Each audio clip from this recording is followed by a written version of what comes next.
Nakakaranas na naman ng masamang panahon ng ilang probinsya. Sa Bayumbong Nueva Vizcaya, nagdulot ng basa ilang kalsada ang magdamag na pagulan doon. Dulot ng habagat. Naperwisyo ang ilang residente at motorista. Nagpalala pa raw sa baha ang mga baradong kanal. Gumuho naman ang lupa at mga bato sa ilang bahagi ng bayan ng Kasibu. May mga natumba ring puno dahil sa malakas na hangin at ulan. Nagsasagawa na ng clearing operation sa kalsada na isinara muna sa mga motorista. Sa Siato, Negros Oriental, nailigtas ang dalawang magkapatid na menor de edad sa ilog sa barangay Bunawon. Naliligo raw ang magkapatid na biglang rumagasa ang tubig sa ilog at natangay sila. Naunang nailigtas ang batang babae. Kalauna, nailigtas din ang batang lalaki ng isang mangingisda na nagkataong nangunguha ng niyog sa tabing ilog. Malakas na ulan at hangin din ang naranasan sa Zamboanga City.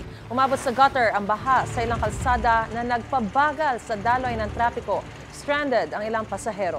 Nakabantay naman ang LGU sa posibleng pag-apaw ng mga ilog sa kanilang lugar.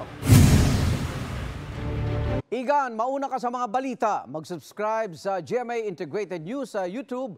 Sa mga kapuso abroad, subaybayan nyo kami sa GMA Pinoy TV at sa www.gmanews.tv.